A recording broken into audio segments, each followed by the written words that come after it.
अस्सलाम वालेकुम दोस्तों, मैं हूं आपका दोस्त आदिल महबूब भट्टी, आपका अपना एम बी कारोबारी टॉक्स में आपको वेलकम करते हैं। आज जिस बिजनेस की हम बात करने वाले हैं और आज जो हमारे साथ फाउंडर मौजूद है, बड़े मजे का बिजनेस है और आज की जनरेशन में बड़ा ट्रेंडी, इनकी जो प्रोडक्ट्स हैं बड़ी ट्रेंडी चल रही हैं।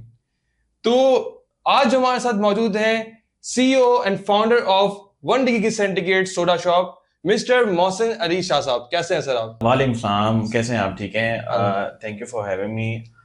सबसे पहले मैं आपको अपना इंट्रोडक्शन देना चाहूँगा कि मैं 1 डिग्री का फाउंडर एंड सीईओ हूँ।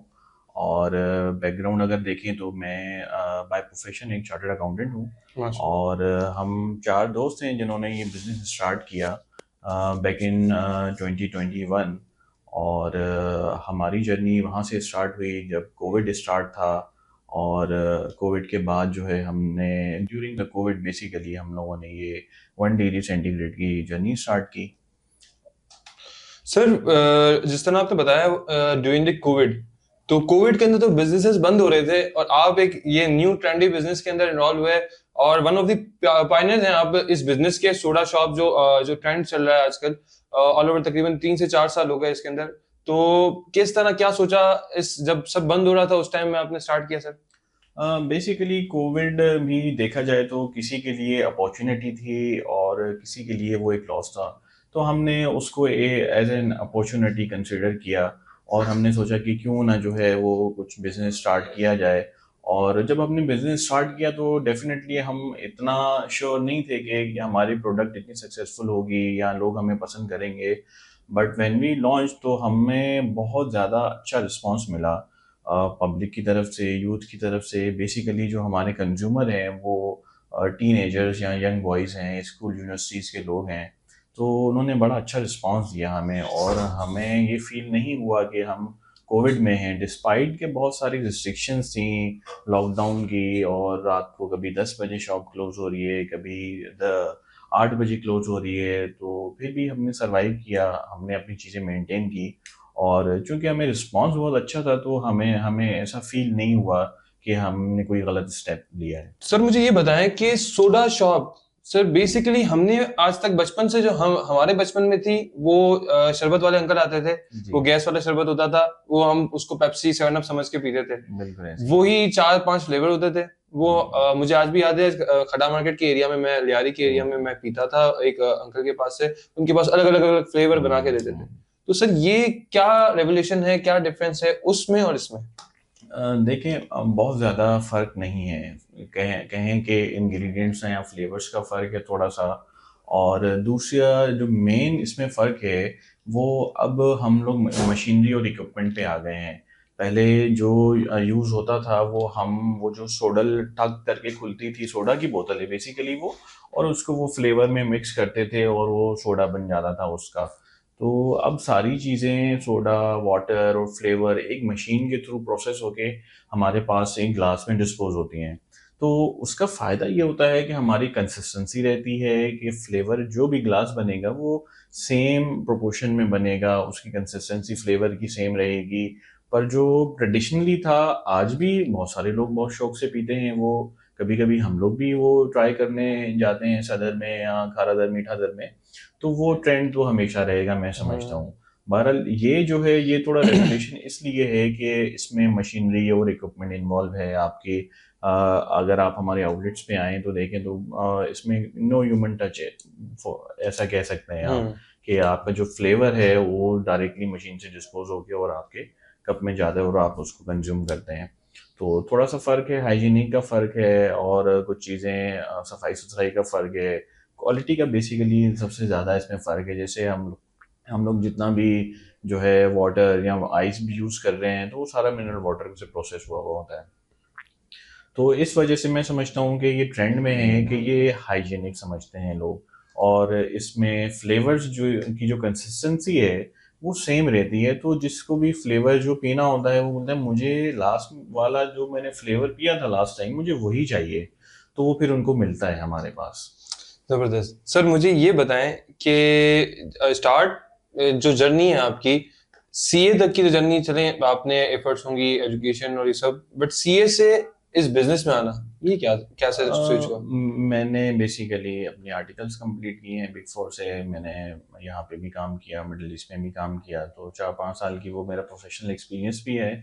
बट मेरी लास्ट जॉब तो यूएई में थी, तो वहाँ पे भी कोविड की चीज़ें आ गई थी। तो बस वहाँ पे मज़ा नहीं आया, क्योंकि रिस्ट्रिक्शंस वहाँ पे बहुत ज़्यादा थी। तो हमने बोला यार क्यों ना अपने मुल्क में जाके कुछ करते हैं। तो थोड़ा बहुत पैसा भी कमा लिया था, हमने बोला कि चलो हम कोई बिजनेस से स्टार्ट करते हैं। पहले भी हमने बहुत सारे वेंचर्स किए हुए हैं, तो शुरू से ही बिजनेस माइंड था हमारा। ड्यूरिंग द स्टडीज़ भी हमने कुछ वेंचर्स किए हैं, हमने सक्सेसफुली उनको रन किया, फिर स्टडीज़ में आ गए, फिर जॉब में आ गए।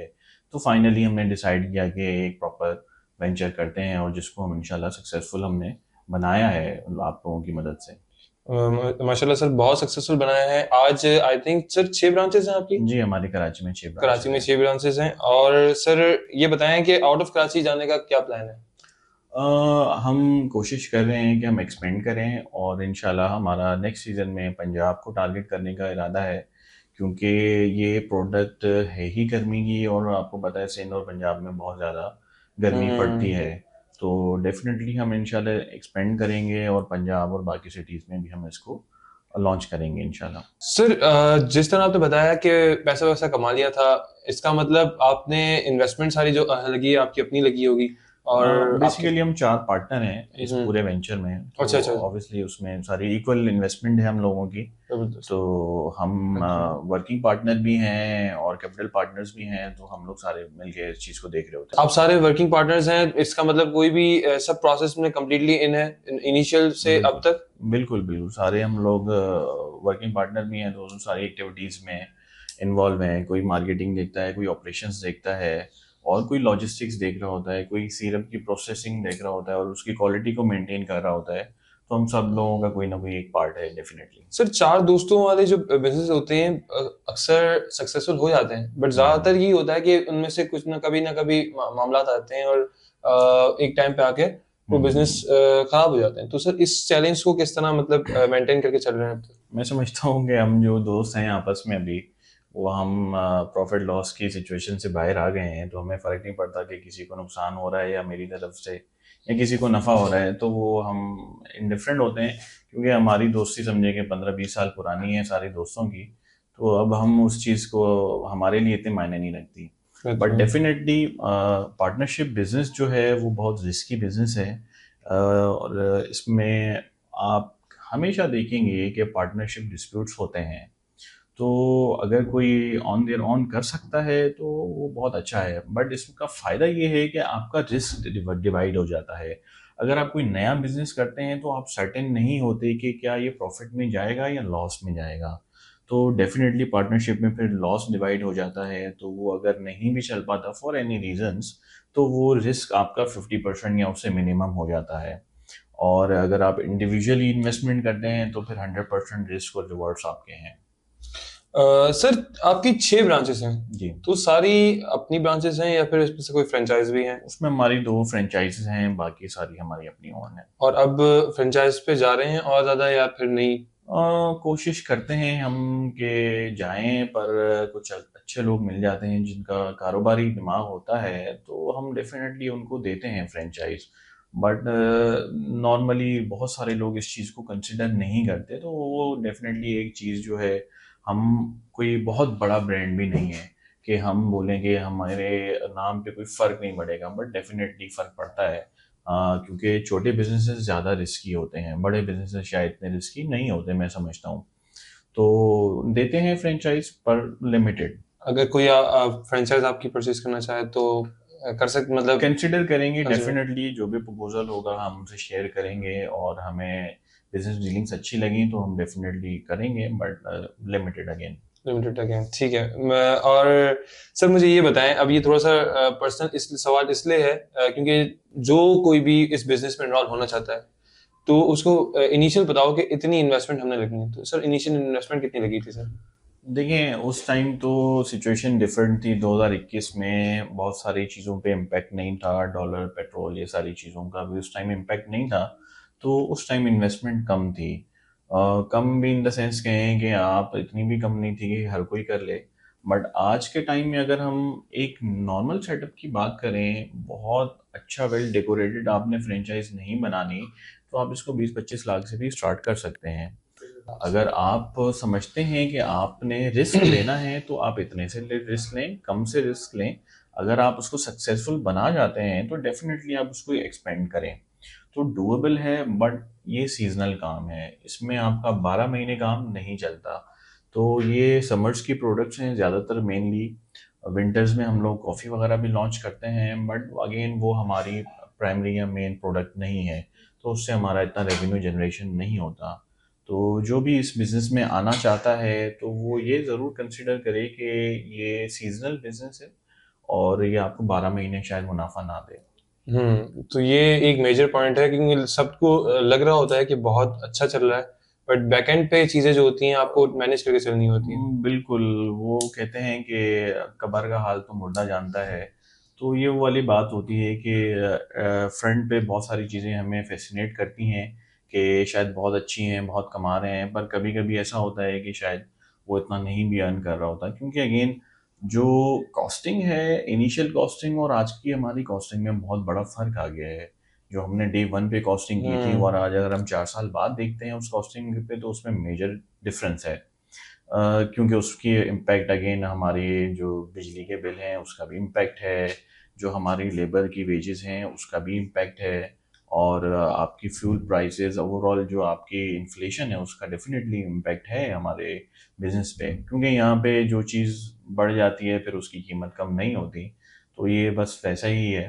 तो मुश्किल होती है कभी कभी हमें विंटर सीजन में। हम कुछ ब्रांचेस ऐसी हैं जो शायद हमारी एक्सपेक्टेशन से कम होती हैं, बट हम सरवाइव कर जाते हैं अल्हम्दुलिल्लाह। सर, इस बिजनेस में आपकी मेजर डिफरेंशिएशन क्या है, और कोई भी अगर स्टार्ट करता है बिजनेस तो उसकी मेजर डिफरेंशिएशन क्या होती है इस बिजनेस के पास? देखिए, मेनली तो आपका फ्लेवर है कि आप किस क्वालिटी का फ्लेवर लोगों को दे रहे हैं। मार्केट में आप बहुत सारे सोडा शॉप्स अब तो खुल गए हैं, आप गिनेंगे तो शायद मैं आपको नाम भी इतने नहीं गिना सकता। तो सबसे मेन डिफरेंस जो है वो आपका फ्लेवर है।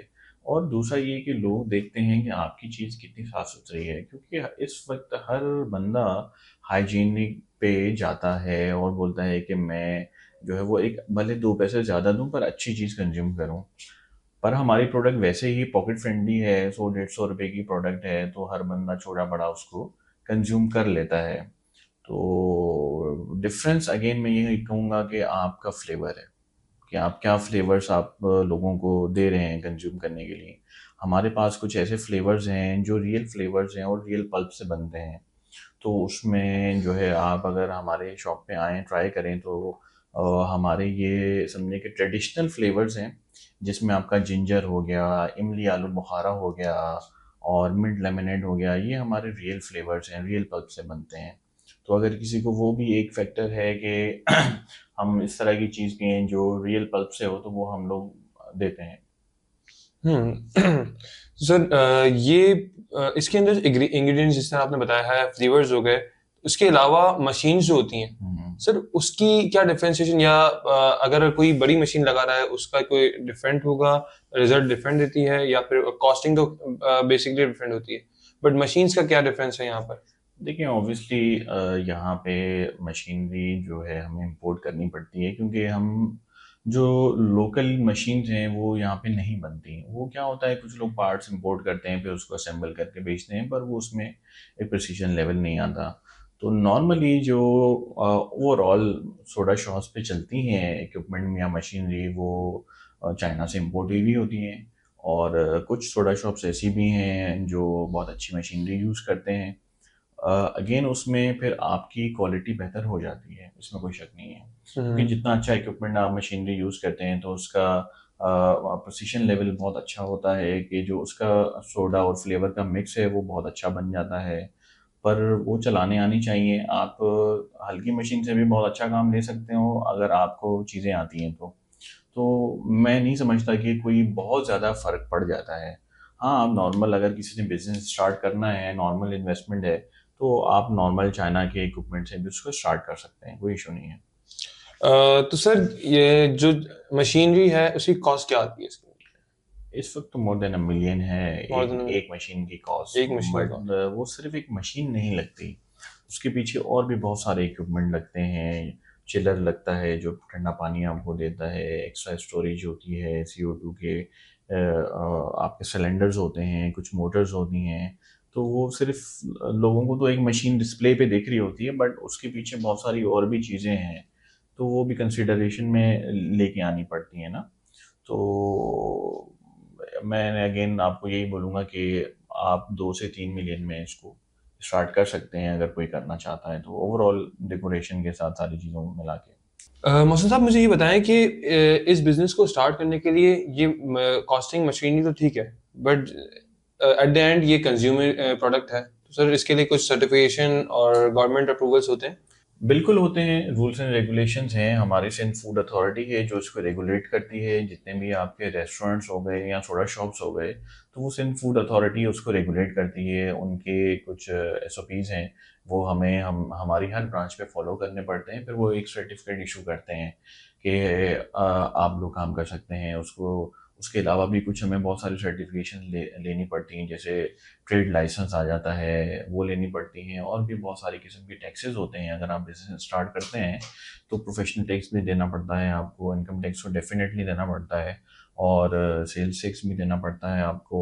और उसके अलावा कहें कि इसको बनाने के लिए जो आपको जगह रिक्वायर्ड है, उसके लिए आपको बहुत सारे प्रोसीजर्स फॉलो करने पड़ते हैं कि जो जहाँ पे आप ये फ्लेवर प्रोड्यूस कर रहे हैं या बना रहे हैं, तो वो आपके उन रूल्स और रेगुलेशंस के हिसाब से होनी चाहिए।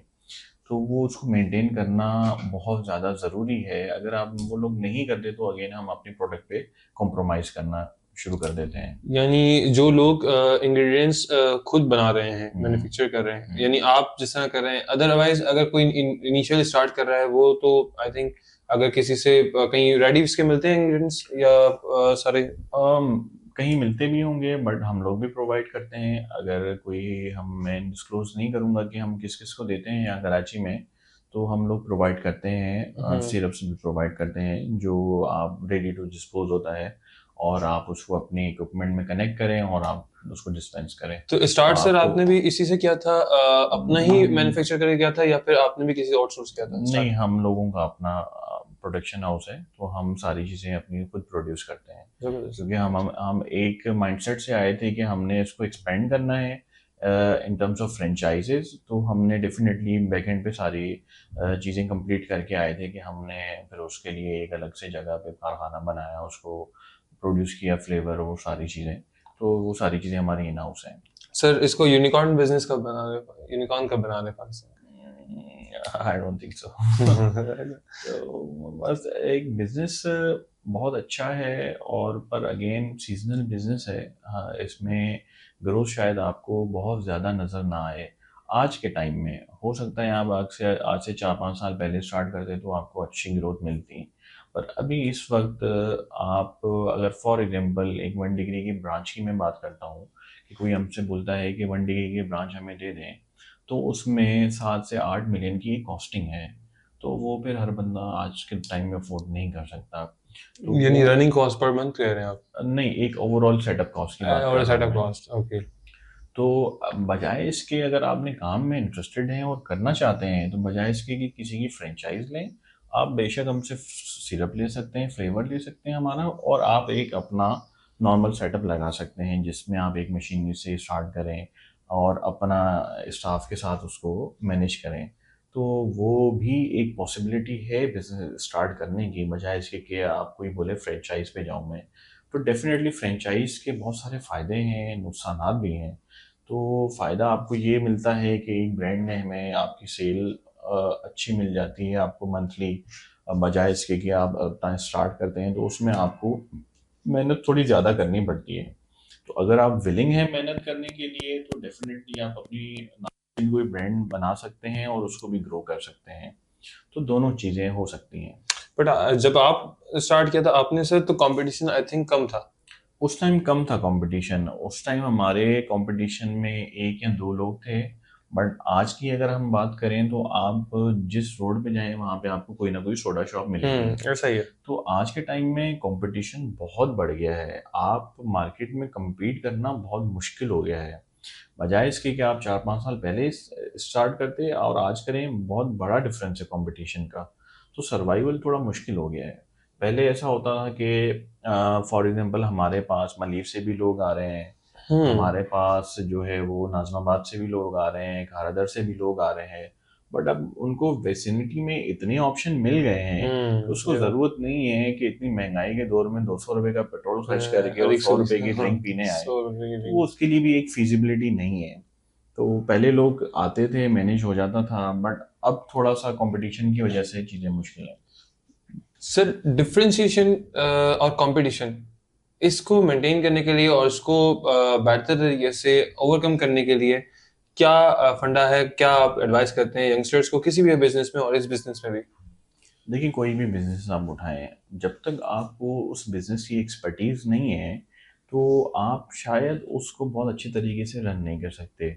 ज़रूरी नहीं है कि मैं सारे काम खुद कर सकूं, बट मैं एक्सपर्टीज हायर कर सकता हूं।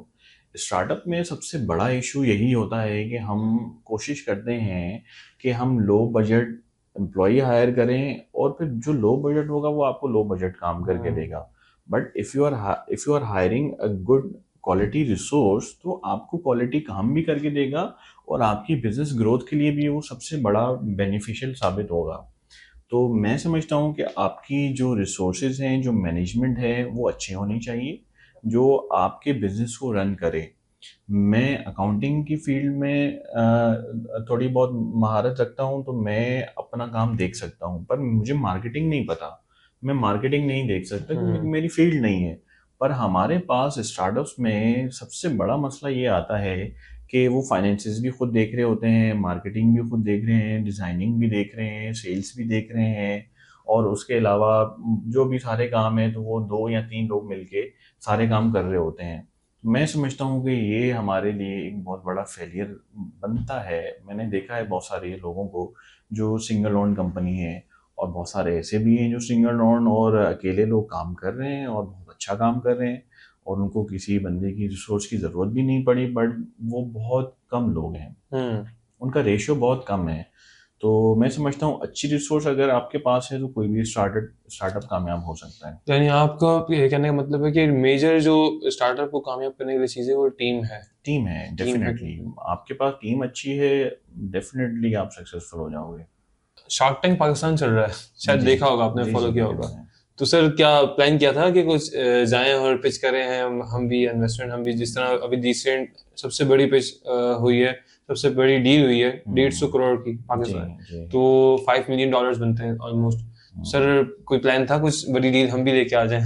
हमने अभी तक तो प्लान नहीं किया शार्क टैंक में जाने का, और आगे अगर हमें ज़रूरत पड़ती है अच्छी बड़ी इन्वेस्टमेंट की तो डेफिनेटली हम ट्राई कर सकते हैं।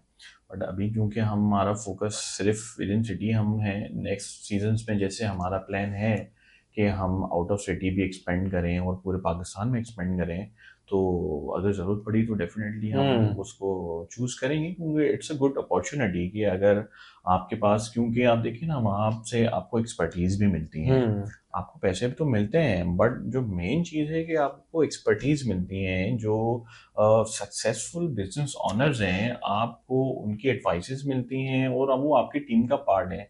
हम लोग उनके सामने कुछ भी नहीं है, हम हमारे छोटे मोटे स्टार्टअप्स हैं। तो जब इतने सक्सेसफुल ऑनर्स की इन्वॉल्वमेंट हो जाती है आपके बिजनेस में, तो वो डेफिनेटली इम्पैक्ट देती है, not in terms of money but in terms of expertise. Shark tank Pakistan के एपिसोड भी देखे होंगे सर आपने। जी तो कंपैरेटिवली लोग बहुत पाकिस्तानी लोग हमारे जिस तरह है कि मीम्स बनाना शुरू कर देते हैं और कंपेयर करना शुरू कर देते हैं। तो सर आपका क्या रिव्यू है इस हवाले से? It's a good opportunity. जो लोग नए स्टार्टअप्स लेके बैठे हुए हैं और उनके पास माइंड तो है बट पैसा नहीं है, तो उनके लिए शार्क टैंक बहुत बड़ी अपॉर्चुनिटी है। और जो जिनके आइडियाज़ हैं वो वहाँ बिकते हैं सर, और वो लोग पैसा देते हैं और पैसा लगाते हैं। सबसे अच्छी चीज़ क्या होती है कि मैं समझता हूँ कि आपको एक्सपर्टीज़ मिलती हैं उनकी, और होना चाहिए इस तरह की चीज़ें। और एक आधा और भी है, कैश काउ के नाम से भी शो आ रहा है, उसमें भी इसी हम्म। तरह की चीज़ें हैं। तो बिल्कुल बहुत अच्छी अपॉर्चुनिटी है यंगस्टर्स के लिए। सर आपने जब स्टार्ट किया तो इनिशियल कौन से मंथ तक जाके आपको लगा कि अब हम प्रॉफिट की तरफ जा रहे हैं, या फिर फर्स्ट से आप प्रॉफिटेबल थे? कोई भी बिजनेस मैं नहीं समझता कि डे फर्स्ट से प्रॉफिटेबल बिल्कुल होता ऐसा है। है। तो डेफिनेटली हमें भी कुछ महीने लगे कि हम अपना ब्रेक इवन अचीव किया हमने, और उसके बाद फिर प्रॉफिटेबिलिटी में आना शुरू हुए हैं। तो डे वन से मैं नहीं समझता कि कोई भी बिजनेस आपको प्रॉफिट बिल्कुल देगा। सही है। वैसे तो सर, अब एंडिंग में सर मुझे आपकी तरफ से एक एडवाइस चाहिए हमारे यंगस्टर्स के लिए, यंग एंटरप्रेन्योर्स के लिए, कि किस तरह से कोई भी बिजनेस हो, आप जिस तरह 4 साल में हम 6 ब्रांचेस पे गए हैं, हम्म, तो सर किस तरह से इस तरह एक्सपेंड किया जा सकता है? देखिए, कंसिस्टेंसी होनी चाहिए। आपको अपनी प्रोडक्ट पे सबसे पहले भरोसा होना चाहिए कि जो भी प्रोडक्ट मैं लॉन्च कर रहा हूँ या जो मार्केट में लेके आ रहा हूँ, उसका कोई यूनिक सेलिंग पॉइंट आपके पास होना चाहिए कि जिससे आप उसको डिफ्रेंशिएट कर सकें दूसरी प्रोडक्ट्स के साथ। दूसरा, इनिशियली सेल्स कम होती हैं और हर बिजनेस में कम होती हैं। तो कंसिस्टेंसी होनी चाहिए आपके पास कि आप इनिशियली शायद लॉसेस भी कर रहे हो, बट आपके पास इतने बजट्स होने चाहिए कि आप 2 4 6 महीने उसको सरवाइव कर सकें। अगर आपने शुरू के टाइम में सर्वाइवल कर लिया तो आपको इंशाल्लाह डेफिनेटली वो कहीं ना कहीं आपको अच्छा टाइम मिलता है बिजनेस में। बट बहुत सारी चीज़ें कैसे होती हैं कि शुरू में अगर लॉसेस होना शुरू हो जाते हैं तो लोग डिसहार्ट होना शुरू हो जाते हैं कि अब मैंने इतना पैसा लगाया, शुरू में ही हमें नुकसान हो रहा है, आगे क्या कमाएंगे, अभी से ही मसले आ रहे हैं, तो इसको बंद करो, इसको ये करो। तो ये अप्रोच मैं समझता हूँ कि बहुत गलत अप्रोच है कि अगर आप कोई भी बिजनेस स्टार्ट करते हैं तो 6 महीने 1 साल का आप माइंड बना के आएंगे, मुझे हो सकता है पूरा साल नुकसान हो। इस अप्रोच से अगर आप आएंगे तो मैं समझता हूँ कि आप बहुत अच्छे तरीके से काम कर सकेंगे, बजाय इसके कि आप ये सोचें कि मुझे पहले महीने से मुनाफा चाहिए। तो मैं समझता हूँ वो अप्रोच फिर कामयाब नहीं है। हम्म। तो कंसिस्टेंसी बहुत ज़रूरी है। आपकी प्रोडक्ट अच्छी होनी चाहिए। बहुत अच्छी ज़रूरी भी नहीं है, क्योंकि यहाँ पे हमारे पास हर किस्म की क्लास रहती है। तो कुछ एक्सपेंसिव प्रोडक्ट जो है वो अफोर्ड कर सकती है, कुछ नहीं भी कर सकते। तो डेफिनेटली हर कैटेगरी के लिए आपके प्रोडक्ट हो तो वो ज़्यादा वैल्यू करती है। Thank you so much sir, बहुत अच्छा लगा आपसे बात करके। सबसे पहले तो जो आपके कस्टमर्स हैं वंडीगेट सिंडिकेट से, आपको सुनकर आज उनको भी मजा आएगा। और जो जो चीज़ें, जो जर्नी रही है आपकी, और बड़ी सक्सेसफुल जर्नी है, और बड़ी इंस्पायरिंग जर्नी है फॉर यंग एंटरप्रेन्योर्स जो भी किसी भी बिजनेस में जाना चाहते हैं, कि आप किस तरीके से लोकली इन पाकिस्तान रहकर भी और पाकिस्तानी प्रोडक्ट्स को किस तरीके से आप इनिशिएट कर सकते हैं और किस तरीके से एक्सपेंड कर सकते हैं अपने बिजनेस को। थैंक यू सो मच, बहुत थैंक यू अच्छा सो लगा much, sir. So nice meeting you. Thank you sir. Thank you for having me. तो इसी तरीके के और डिस्कशंस के लिए और नॉलेज के लिए और बिजनेस को समझने के लिए जुड़े रहें कारोबारी टॉक्स के साथ। मिलते हैं अगले एपिसोड में। अल्लाह हाफिज।